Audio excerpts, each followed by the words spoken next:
The night they burned my pack, I ran. I was 17 years old, barefoot in the mud, with nothing but the clothes on my back and the sound of screaming fading behind me. The Blackridge pack, my home, my blood. My entire world, reduced to ash and silence in a single hour, and the one who ordered it. Alpha Cain Deveraux. They said he was ruthless. They said he collected packs the way lesser men collected scars, as proof of power, as trophies mounted on the walls of his empire. They said he had never lost a war, never lost a chase, never let a rogue walk free once he'd marked them as a threat.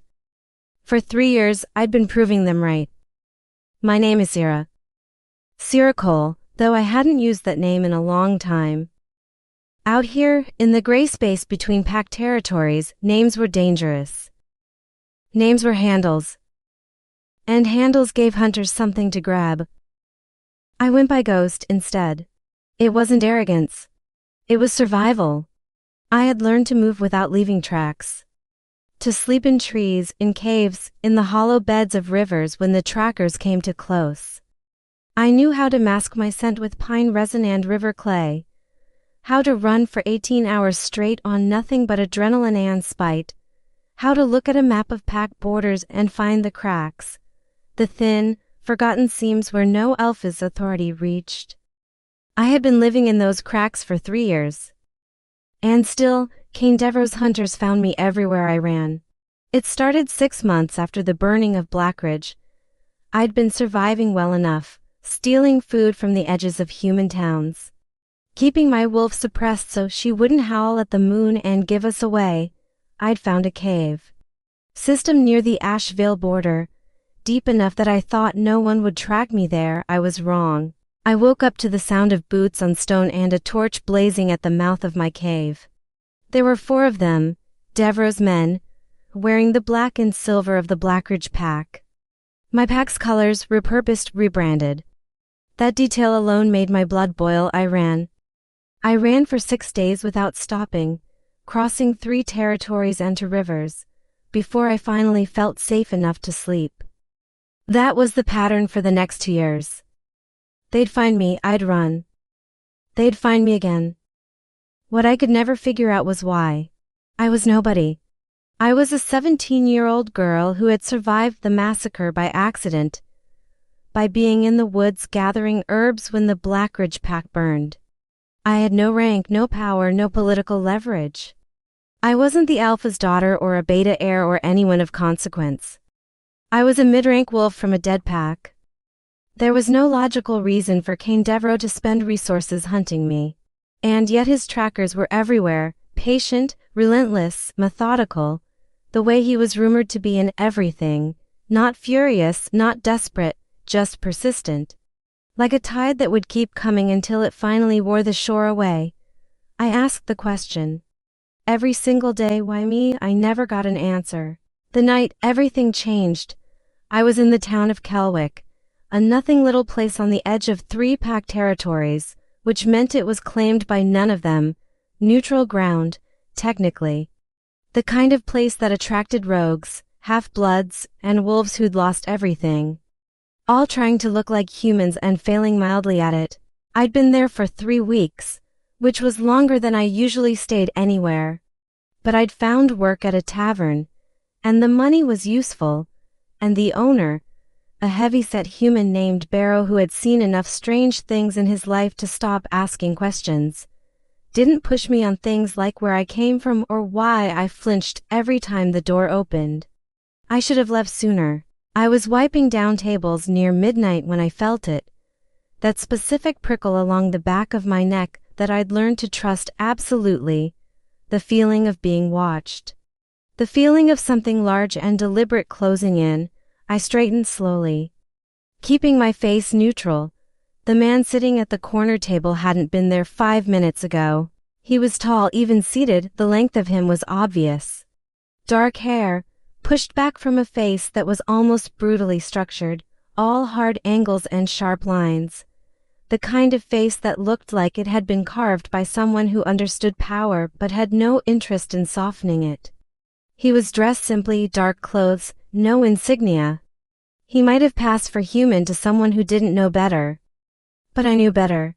The way he sat, still as stone, taking up space with a quiet authority that had nothing to do with posture and everything to do with what he was. That was an alpha. Not just any alpha. The absolute, uncompromising stillness of a man who had never once in his life felt the need to prove himself. My heart dropped to the floor. Cain Deveraux. Not his trackers. Not his hunters. Him. I had never seen him in person before. Every mental image I'd built of him over 3 years was assembled from stories, cruel, efficient, cold. The monster who had burned my home and then spent 3 years running me down for sport. And now he was sitting 12 feet away from me, holding a glass of whiskey, watching me with eyes the color of storm clouds. He didn't move. He didn't speak. He just looked at me with an expression I couldn't read at all. And that was somehow the most terrifying thing about him. My wolf, who had been carefully suppressed for years, suddenly surged inside me, not in fear, which I expected, but in something else. Something I had absolutely no framework for. A pull, low and insistent, like a sound tuned to low to hear but felled all the way down to the bones. I dropped the rag. I ran.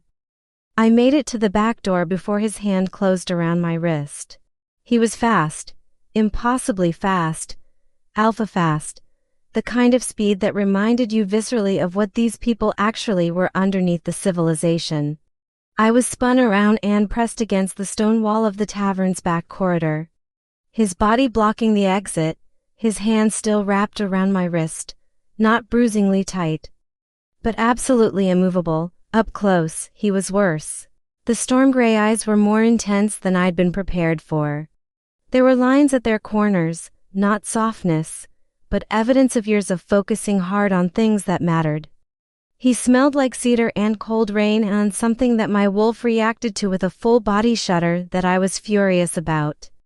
Sera, he said. His voice was low and quiet. Not raised. Not angry. He said my name like he'd been carrying it around for a long time. You have the wrong person, I said. I've been following you for 3 years. The faintest thing crossed his face. Not amusement, something more complicated. I know every scar, every route, every trick you've used to evade my trackers. I know you sleep in trees when you're nervous and that you prefer to run east when cornered. I know your wolf has gray patches on her left shoulder. He paused. I do not have the wrong person. I yanked at my wrist. He didn't budge. Then you know I'm nobody, I said, because I'd had this speech prepared for years. I'm a mid-rank wolf from a dead pack. I have no political value, no allies, nothing worth holding. Whatever you want from me, I don't have it. Let me go in, we're done. He looked at me for a long moment. Something was happening to him. I could see it, something he hadn't expected. His jaw had tightened. His stillness, which had been the controlled stillness of a man in complete command of himself, had shifted into something more rigid. Tenser, when did you turn 20? He said. The question was so strange that it broke through my panic. What? Your age. When did you turn 20? 2 months ago, I said, bewildered. Why does that? And then it hit me. Like a wall. Like the ground had dropped away. Like every cell in my body had been waiting for this moment without my knowledge or consent, and now that it arrived it was absolutely unstoppable. The mate bond. I had heard about it my entire childhood. The stories of mates finding each other. The bond that wolves described as a key turning in a lock that you'd been carrying around your whole life without knowing it needed a key. I had never experienced it. I had barely thought about it in 3 years of running and surviving. But here it was, snapping into place with the force of something continental, plate shifting, tectonic, irrevocable. And from the expression on Cain Deveraux' face, he felt it too. Part 2.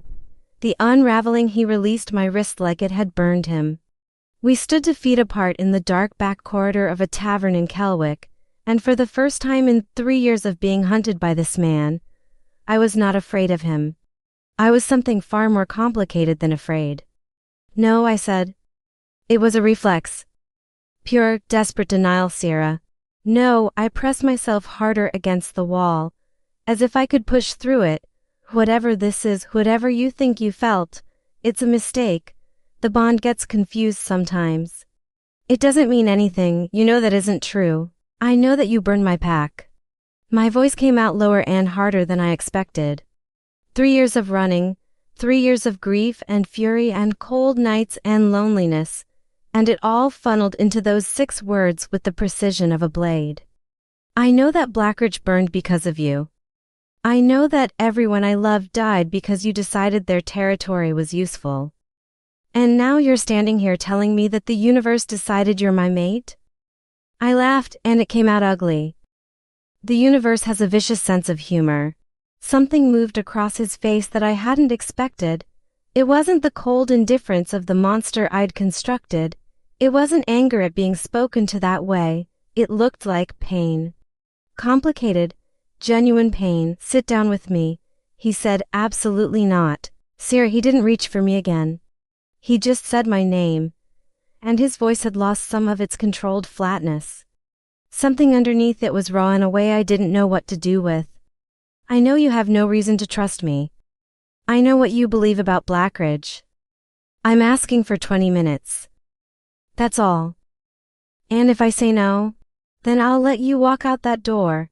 He held my gaze steadily. I have spent 3 years chasing you, and I will not force you to stay. I never would. I need you to know that. Whatever else you believe about me, I stared at him. My wolf was pressing against the inside of my ribs, drawn to him with a magnetism that I resented deeply. My human half was furious and terrified, and underneath both of those things, devastatingly curious. Because something in the way he'd said "I know what you believe about Blackridge" had the syntax of a correction. A contradiction waiting to be delivered. I sat down. He told me the truth. It took longer than 20 minutes. It took nearly 2 hours, 2 cups of coffee that Deveraux silently produced, and then silently retreated from. And one moment where I had to press my hands flat on the table to stop them from shaking. The Blackridge massacre had not been Cain Deveraux's order. It had been his beta's. A man named Deveraux, second in command, trusted implicitly, in position for 11 years, had been running a separate operation. A land acquisition scheme, using Deveraux's name and authority, attacking smaller packs and annexing their territory and reporting it to Cain as willing mergers. The Alpha packs were too afraid of Deveraux to contradict the narrative. The smaller packs were gone before anyone could investigate. Blackridge had been Deveraux's 7th operation. Cain had found out 8 months after the fact, when a surviving beta from one of the earlier packs had managed to get a message through. He'd had Deveraux executed within a week, and then he'd started looking for survivors. There were others, he said quietly, from the earlier packs. I found most of them, offered them places in Blackridge's rebuilt territory. It's under new stewardship now, protected. What your pack built there has been preserved. He paused. From Blackridge itself. I found 3. I was very still. 3. My voice was barely a sound. An older woman named Petra, a young boy named Dash, who was 12 at the time. He looked at me directly, and the mid-rank wolf who was in the woods the night it happened, who ran before I could explain, who I have been trying to reach for 3 years. The world had gone very quiet. Petra was my mother's closest friend. She had been a grandmother figure to half the pack children, her cottage always smelling of herbs and warm bread. Dash was the unmated youngest son of our beta pair, who used to follow me around asking me to teach him to track because I was, in his words, the best in the pack. They were alive. They were alive. I had been running for 3 years believing there was nothing left. No one left. That the ashes of Blackridge were the end of everything. I pressed my hands over my eyes and breathed in and out very carefully, because I was not going to fall apart in front of Cain Deveraux in the back of a tavern in Kelwick. Why didn't your trackers tell me this? I finally managed. All those times they cornered me, why didn't they just say? Would you have believed them? He said, if a strange wolf in my colors had grabbed you and said it was all a misunderstanding, come with us, would you have stopped running? I thought about it honestly. No, I admitted. I needed to tell you myself. I needed you to see my face and make your own judgment. His voice was quiet. I should have come sooner. I had responsibilities I couldn't leave for months at a time. Every time I was close enough, you moved. Something wry and a little rueful passed through his expression. You are, without question, the most difficult person I have ever tried to have a conversation with. Against my will, against every instinct of self-preservation, against 3 years of grief and fury. I almost laughed. I pressed it down. This changes things, I said carefully, about Blackridge. About why I've been running. I met his eyes. It does not automatically change everything else. I know, he said. I don't know you. The mate bond is, I searched for the word, it's biological. It's not trust. It's not a relationship. It's just a fact, yes. I'm not going to fall into your arms because the bond says I should. I wouldn't want you to. He said it simply, directly, without performance. I'm not asking for that. I'm asking for the chance to start, correctly, this time. As something other than hunter and prey. He paused. I realized that's a significant ask. I looked at him for a long moment. The monster I had built in my head over 3 years was not sitting across from me. The man who was sitting across from me was complicated and controlled and clearly carrying his own weight of guilt and something that looked, underneath all the alpha authority, like a loneliness I recognized.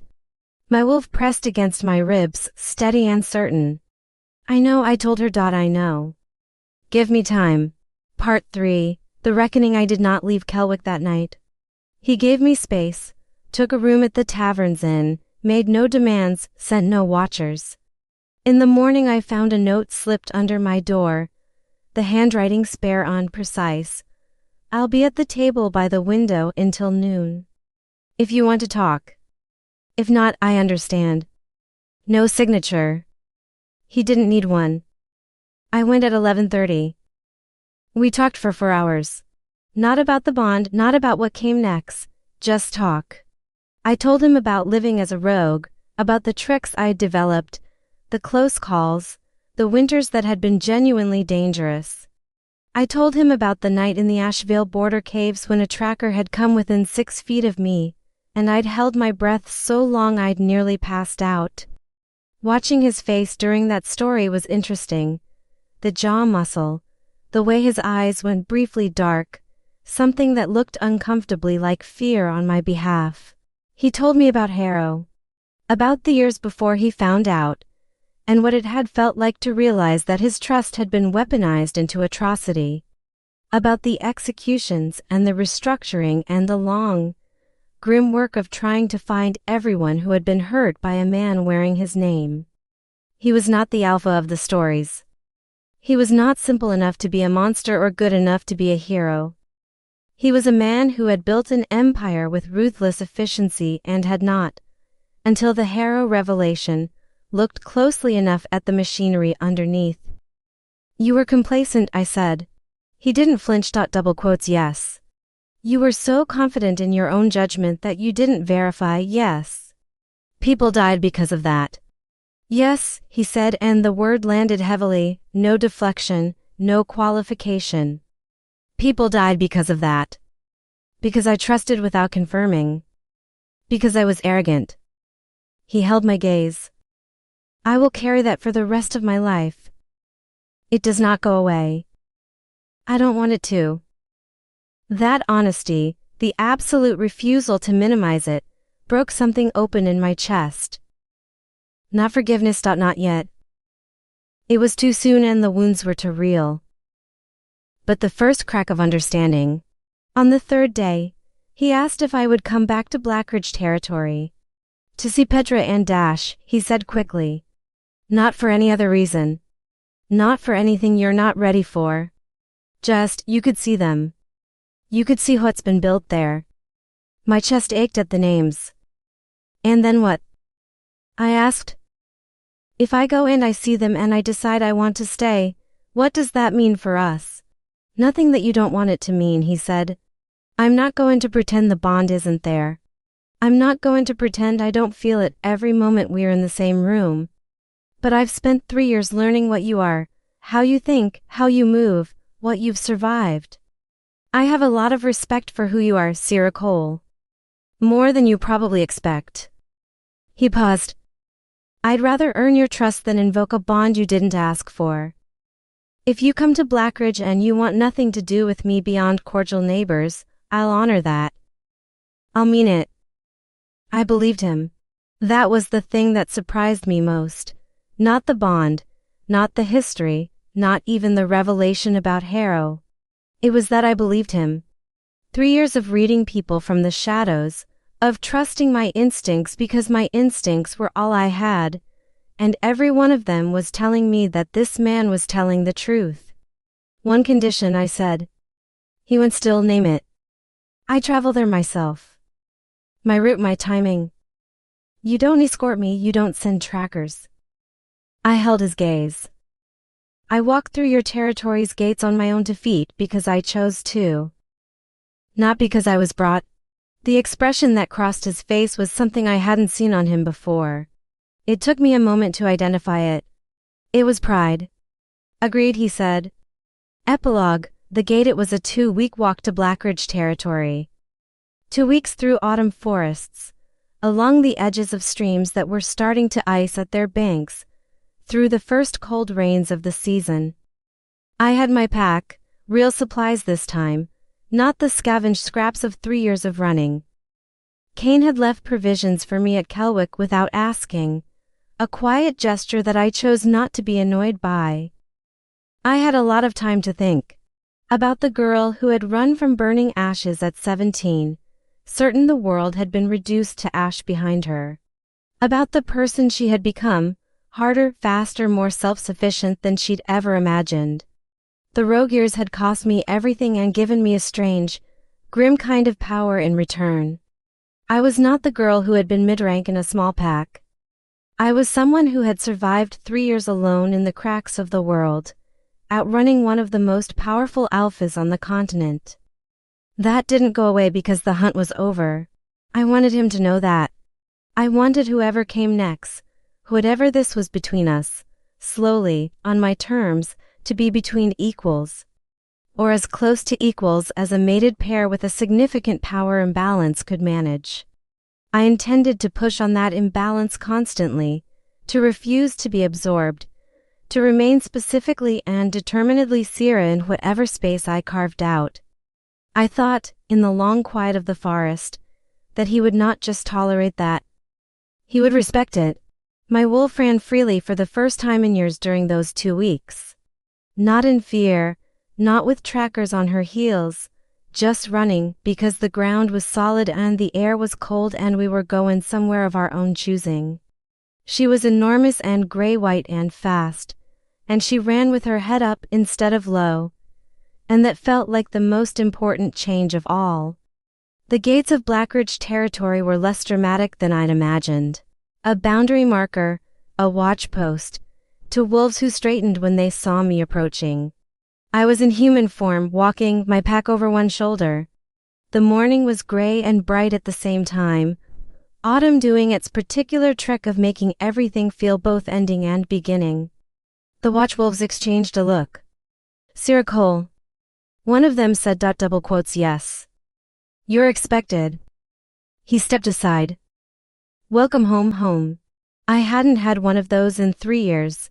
The word landed with a weight I hadn't prepared for, and I stood at the gate for a moment and let it settle, not performing composure, just genuinely needing a second, and then I walked through.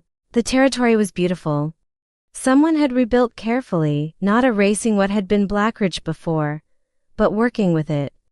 The old trees stood. The old paths ran where they'd always run. There were new buildings among the familiar ruins, warm-lit and solid. It smelled like pine and wood smoke and, faintly, like the pack I had grown up in, the particular combination of wolves who had lived together long enough to blend into a single scent landscape. I walked down the main path. Petra was waiting, and she was older and gray-haired, and when she saw me she made a sound I had last heard the morning my mother died. And then she had her arms around me, and was saying my name over and over into my hair. And I held on tightly and let myself cry for the first time in 3 years because here. Finally, I was safe enough too. Dash at 15 was taller than me. He stood back while Petra held me, and when she finally released me, he offered me his hand with a teenage solemnity that was so earnest it made me laugh through the tears. I pulled him into a hug and he went rigid with surprise and then hugged me back, stiffly, with the particular awkwardness of a 15-year-old boy performing emotional dignity. "You took forever," he said into my shoulder. "I had to walk," I said. "Some of us don't have fancy territory gates to start from. Some of us don't run away when people are trying to help." "Dash," said Petra, and he went quiet. Cain was standing at the edge of the gathering, far enough back to have given us space, close enough that he hadn't missed it.